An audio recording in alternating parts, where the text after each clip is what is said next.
السلام علیکم ورحمۃ اللہ وبرکاتہ۔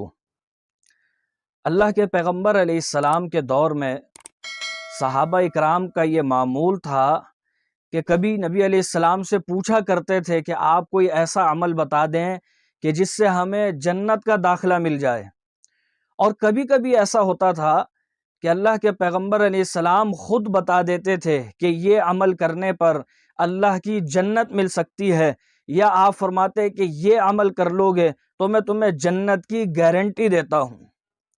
سیدنا ربیعہ اسلمی رضی اللہ تعالی عنہ ایک جلیل القدر صحابی ہیں، نبی علیہ السلام کی خدمت میں شب و روز رہا کرتے تھے۔ فرماتے ہیں فَأَتَيْتُهُ بِوَضُوئِهِ وَحَاجَتِهِ، میں نبی علیہ السلام کے لیے کبھی وضو کا پانی لے آتا تھا کہ آپ وضو فرما لیں، کبھی آپ بیت الخلاء جاتے تھے تو میں پانی ڈونگے میں لے جاتا تھا اور آپ کی خدمت میں رہتا تھا۔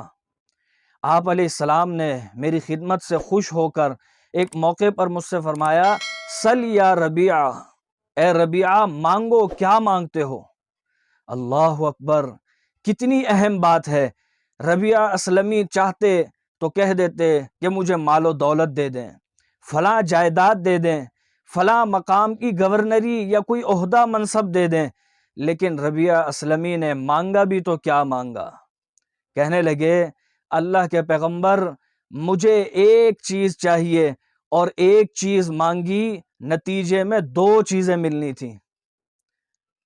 فرمانے لگے، اسألوک مرافقتک فی الجنہ، اے اللہ کے پیغمبر میں جنت میں آپ کی رفاقت چاہتا ہوں، آپ کا پڑوس چاہتا ہوں۔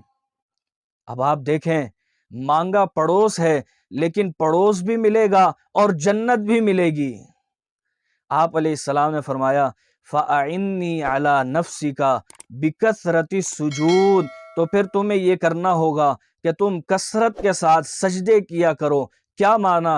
کثرت کے ساتھ نوافل کی ادائیگی کیا کرو، فرائض کی پابندی کیا کرو، اللہ کے پیغمبر کی جو سنن ہیں، سنتیں ہیں، ان کی ادائیگی کیا کرو، تاکہ تمہارے سجدے زیادہ سے زیادہ ہو جائیں۔ جب سجدے زیادہ سے زیادہ ہو جائیں گے، یقینی طور پر تمہیں جنت بھی ملے گی اور میرا پڑوس بھی مل جائے گا۔